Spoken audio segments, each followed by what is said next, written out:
Hey there, restaurant pros. It's Dave Scott Peters, and welcome to episode 51 of the Restaurant Prosperity Formula.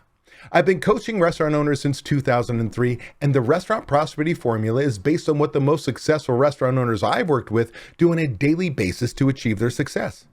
The basic premise of the formula centers around achieving prosperity, freedom from your restaurant, and the financial freedom you deserve. To achieve prosperity, you have to follow a very specific formula made up of leadership, systems, training, accountability, and taking action. Today's topic centers around the importance of resilience and gratitude. Listen in as I share with you how these two personality traits can be practiced on a daily basis to bring you a growth mindset, which is incredibly powerful, and how it can be your springboard to being happy, successful, and motivated. Let's get started. But first, a word from our sponsor. This episode is being brought to you by Repeat Returns. If you're a restaurant owner of a medium to high volume independent restaurant, multi-unit or franchise operator, and you're looking for a proven and realistic solution to attract, grow, and retain customers, then you need to visit Repeat Returns. Repeat Returns is a modern marketing platform created by a restaurant owner for restaurant owners.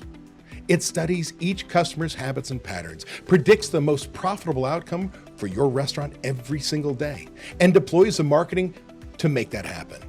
You'll never lift a finger. To see if Repeat Returns is right for you, visit repeatreturns.com/DSP. I want to talk to you about two words, two important characteristics, things that are important to you as an entrepreneur, as a restaurateur, as a human being. And those two words are resilience and gratitude. I'm going to talk about how important they are to you having a successful business, having a joyful life. Well, what do I mean? I want you to think about it this way. How easy is it for you to focus on all the shitty things that are happening around you or to you each day? That's really easy, isn't it? I mean, shitty things are happening everywhere. Heck, just go on the news, go on social media, go to work, and you're bombarded with negativity. And you may be experiencing in your own damn life, whether business or personal. This is why resilience is such an important personality trait a restaurant owner must possess, because there are shitty things happening around you and to you all the time. In fact, Merriam-Webster.com says the definition of resilience is 1, the capability of a strained body to recover its size and shape after deformation caused especially by compressive stress. And 2, before I go into 2, think about that.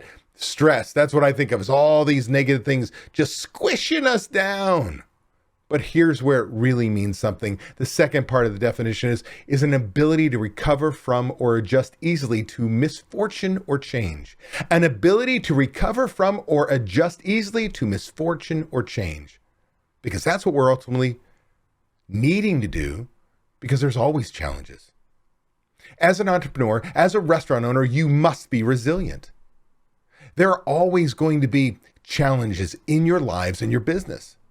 Some of those challenges are going to be as a result of your actions or inactions, but most likely, maybe even 100% of these things are out of your control.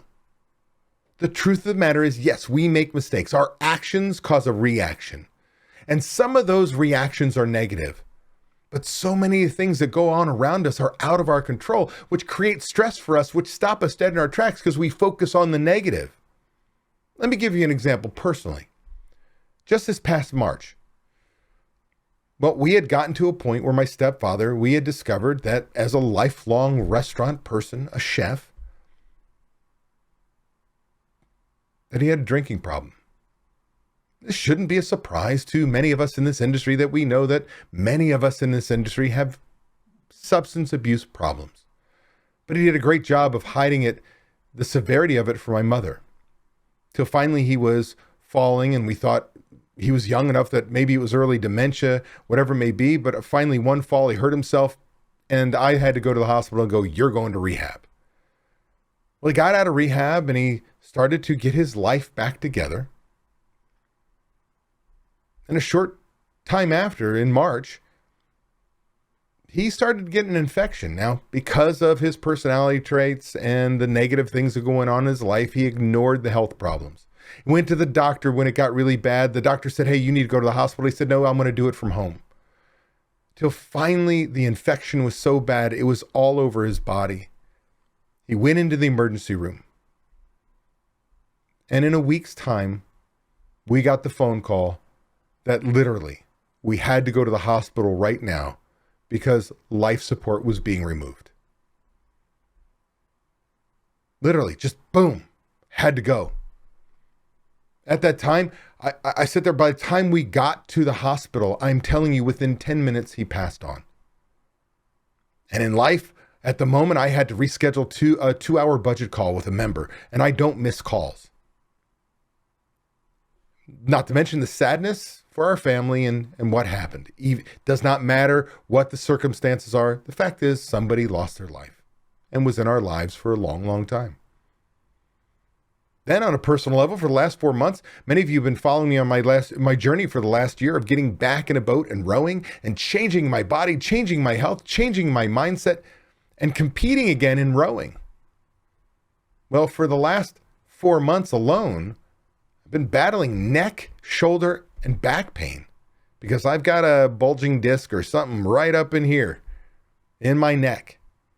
And I went to physical therapy and I've gone 35 visits of exercise, stretching, and dry needling. If you don't know what dry needling is, look it up. It is funky stuff. It's like acupuncture with a lot of quivering muscles and some pain that goes along with it. But my physical therapist was doing her very best to make sure that we could fix this. But after 35 visits, she's like, hey, you got to go to the doctor. Went to the doctor. Got an MRI, and now I'm going to get a cortisone shot in my neck and learn whether I need surgery. I could focus on how that was pain was limiting my progress as a rower. How it might have limited me from going to races and doing what I love. But the truth of the matter is, I fought through it.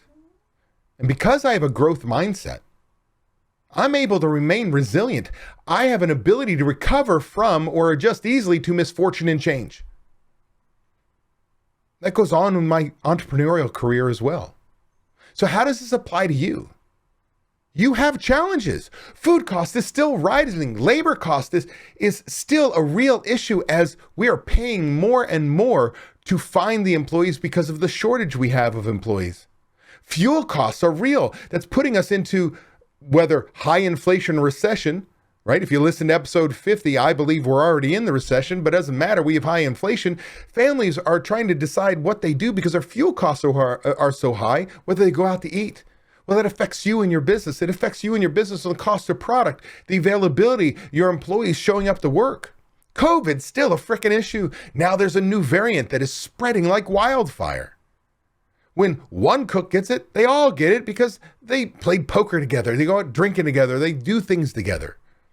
You have partner conflicts, family issues, personal issues, and struggles that are real. And the list goes on and on and on. If you spend all the time thinking about what could go wrong or is going wrong in your life, you could put together a huge list. But I want you to think about this. If you'll notice, the majority of these challenges I just talked about are out of your control. You can't control what's happening in the price of fuel. You can't control the fact that there's a labor shortage. You can't control that COVID is we're still dealing with COVID. But you can control your attitude and remain in a growth mindset. Seeing what's positive. If these challenges are in front of us, we can get past them. And sometimes we need to reframe how we express ourselves. Right? Think about it this way. Instead of saying, I can't believe I have to change my menus because these rising costs, they're crushing me. You could be saying, I've been given an opportunity to actually change my menu to combat these rising costs, make the changes I might not have made years ago to find efficiencies in my kitchen and lower my labor costs, reduce the number of items I have on my menu, but the items that I order, simplifying, speeding up my inventory process, reducing my cost of goods sold, that it's an opportunity to make change. Instead of, I can't find anyone who wants to work. You could be saying to yourself, I have an opportunity to change how I do things around my restaurant to become more efficient, to become an employer of choice. You get to be self-reflective and say, hey, I've been given an opportunity to stop doing what I've always done, because if I always do what I always did, I always get what I always got. So I want you to know you are not alone. We all face struggles. I just shared with you two of my struggles, one just much worse than the other, but either way, it created personal pain for me. And if I focused on them, I could stop dead in my tracks. So I'll tell you that with a great support system around you, remaining in a growth mindset is much easier. I believe that my members would agree 100% with that statement, that by having a support system around them of other restaurant owners who suffer through the same challenges helps them remain positive and resilient. Now, whether you're part of a group coaching program like mine, somebody else's, or you just have a good network of family and friends that can keep you propped up, that's really important. To surround yourself with people who have a growth mindset, not a fixed mindset. So the word of the day is resilience. Now, I'm going to tell you, I'm going to put a little DSP injection of it. I'm going to change it up a little bit. But when we say resilience, it's your opportunity to recover from or adjust easily to misfortune and change. What you need to be is focusing on all the good things in your life, from opportunities to people. This unfortunately takes effort. You have to make a conscious decision to stop focusing on the negative, going down the fixed mindset route, and focus on the positive things that are going on in your life. And when you can focus your effort on the positives, that's where gratitude comes in. See, gratitude is a skill that you can learn. You can actually change your mindset from fixed to growth by focusing on what you should be thankful for. Gratitude is a skill. It is something you can practice over and over again, a muscle that you can flex and make stronger. See, studies show that people who practice gratitude have literally considerably greater levels of contentment and mental health. They feel better. They feel better about their lives. They feel better mentally. They're happy. They face less sadness, less stress. Gratitude can be a huge mood changer. See, instead of focusing on the bad, you focus on the good. Well, if you make really a devoted and make the time and devote your attention and energy to all the things that you value, gratitude strengthens your mental fortitude. It helps you get through the tough situations. It puts you in a position that you don't need a positive event to change your world, to shift your perspective. Instead, everything has a positive flair to it, right? Sometimes we get stuck and we wait for that good thing. So the next time a good thing happens, today will be better. Instead of, there's still lots of good things going on in your life. Life ain't so bad. With gratitude, see, expressing gratitude to your friends, your family, and team members, they can rebuild and heal any emotional connections you have. So if you've had maybe an employee that felt like you slighted them, you came down on a little hard, and you express gratitude for the good job they did today, it starts to mend those relationships. With family members, it helps rebuild, rekindle those relationships. In order to flex that muscle, in order to literally be able to express gratitude, you need to practice it. So here are some exercises that can help you do that. You can create basically a 2 or 5 minute gratitude mindfulness practice. Meaning you're going to sit there, whether it's self-reflection, meditation, don't care what you call it, affirmations. You need this every day. Take 5 minutes out of your day just to kind of go down the list of those things that you are thankful for, that there's gratitude for. And as you focus on those, they'll fuzz out, if you will, all the negative things around you. Yes, there's negativity, but because you focus on the positive, that's what you see. You see positivity, not negative. You can reminisce about happy memories, whether they're in the past or, more importantly, that you had earlier in the day. You finish your day, you can sit down and go, what happened to me today? What good things happened to me today?